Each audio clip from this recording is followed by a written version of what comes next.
I'm Nick Lucas. I'm at the Southeast Michigan Food Allergy Consortium that's made up of the University of Michigan Mary H. Weiser Food Allergy Center and the Henry Ford Health System in Detroit.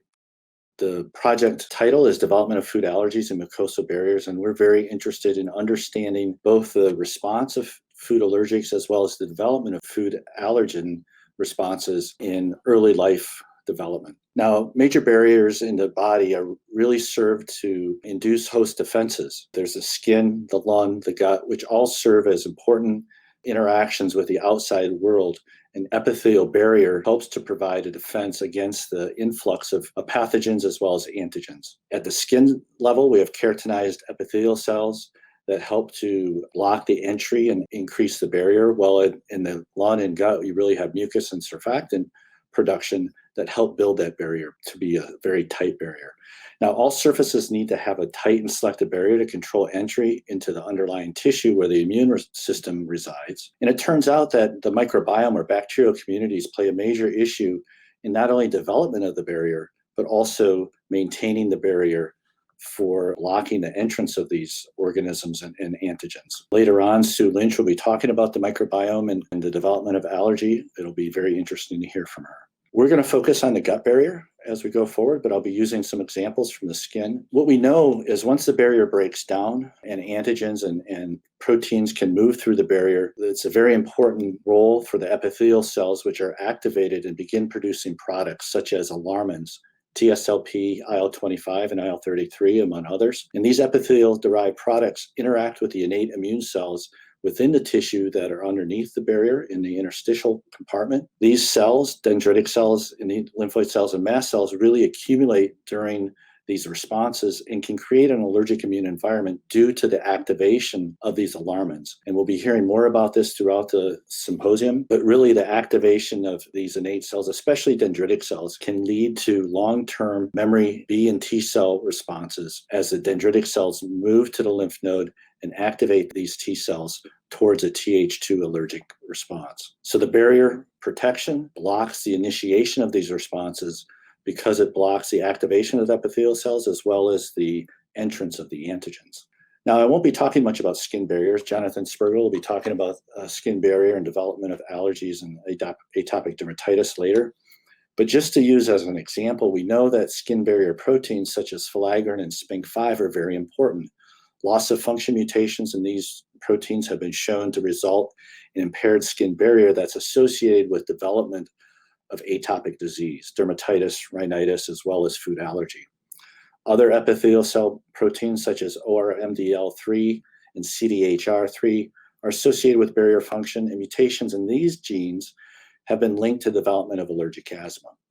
So it's really identification and correlation of these proteins to the development of food allergy, which our center is really interested in. Now, these mutations aren't essential, nor are they sufficient for disease, but the existence of these mutations that weaken the barrier function, along with the development of atopic disease, really makes the allergic response much more severe.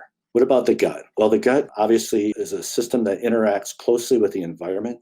The immune system activation is dependent upon the gut barrier for helping to discriminate what antigens and organisms pass into the tissue compartment, interact with the immune system, and lead to sensitization against those proteins. An altered mucosal barrier, along with a non-tolerized immune system, really plays a critical role in the increased prevalence of food allergy, especially in the first few years of life when the development processes of both the barrier function and immune response is very important.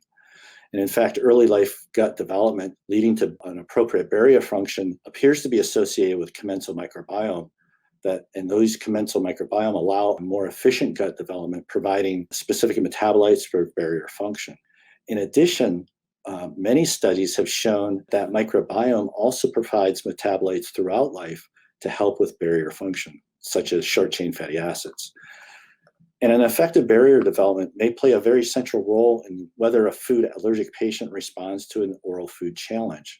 So although barrier early in life may be very important for development of that allergic immune response, it's also important in a food challenge event, either on purpose for in the clinic or accidental, for allowing the antigen into the system and activate the immune response. This, of course, may be one of the criteria that determines whether a patient who is systemically allergic, that is high IgE and Th2 prone with strong skin responses, whether they respond to food upon a challenge or not.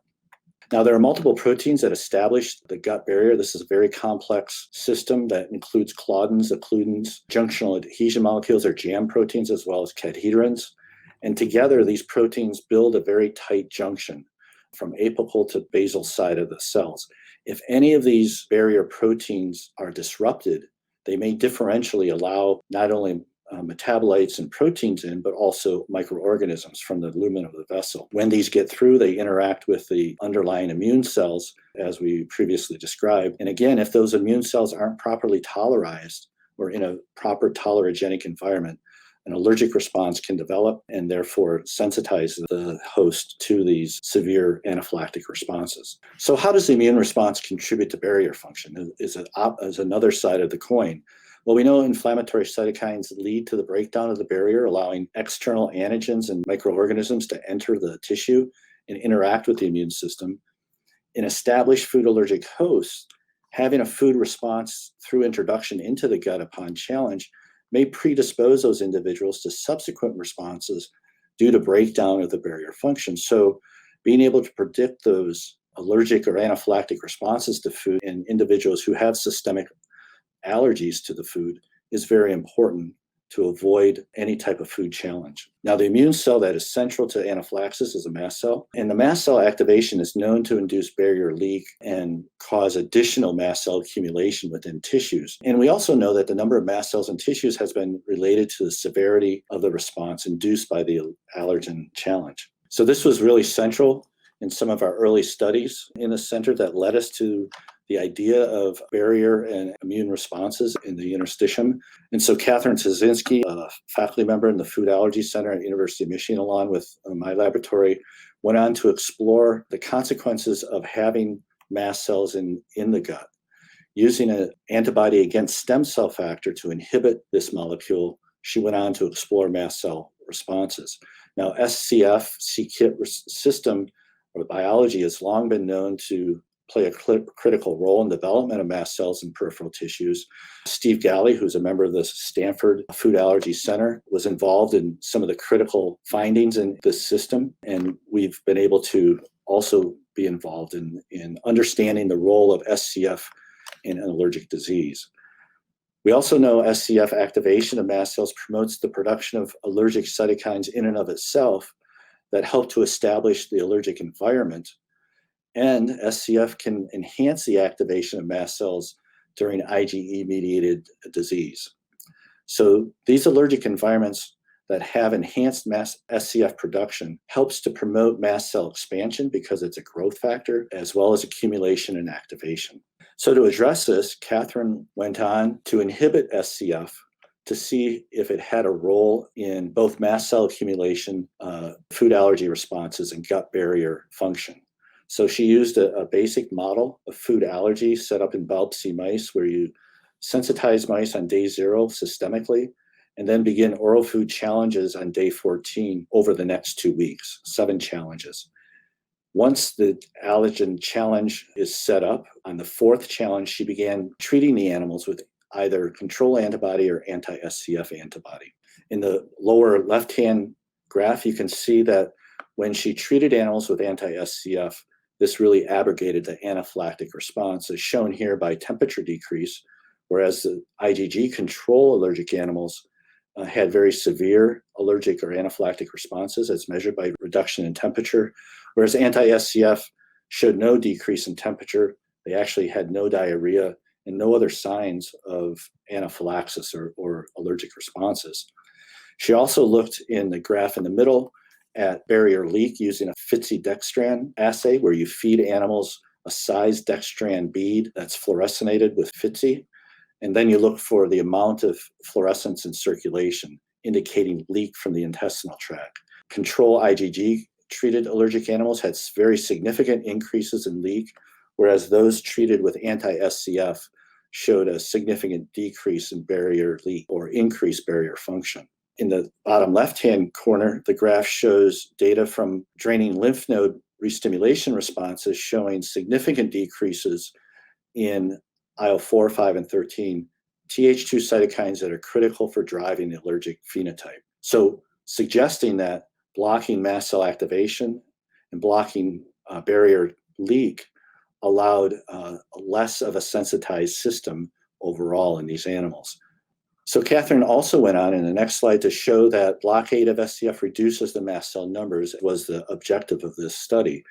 In the photomicrographs on the left-hand side, you can see that the ovalbumin challenged animals treated with control antibody had significant increases in mast cells as indicated by the esterase or red positive staining mast cells in the intestinal tract, whereas anti-SCF treated animals had very few, if any, detectable in the interstitial compartment. She went on to morphometrically enumerate these cells, both not only in the small intestine, but also in the large intestine. And you can see that through the small intestine, there was a significant decrease in mast cell numbers in those animals treated with anti-SCF. And so the idea here was that blocking SCF reduced the number of mast cells that were accumulated and essentially block barrier dysfunction. And this feed-forward loop of mast cell activation, barrier dysfunction, and additional mast cell accumulation was stopped. She also looked in serum at protease from mast cells to show that anti-SCF, as would be expected with the reduced numbers, reduced the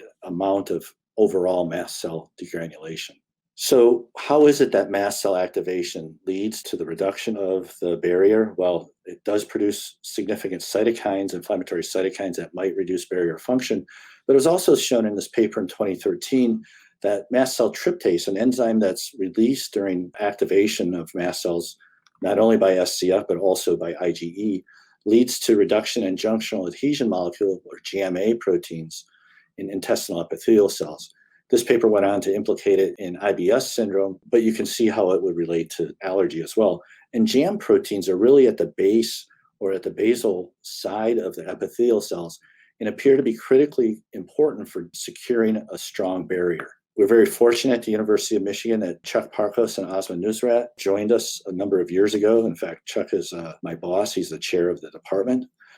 But they're experts in adhesion molecules and barrier function within the intestinal tract and showed in this paper in 2007 that JMA regulates permeability and inflammation in the intestinal tract.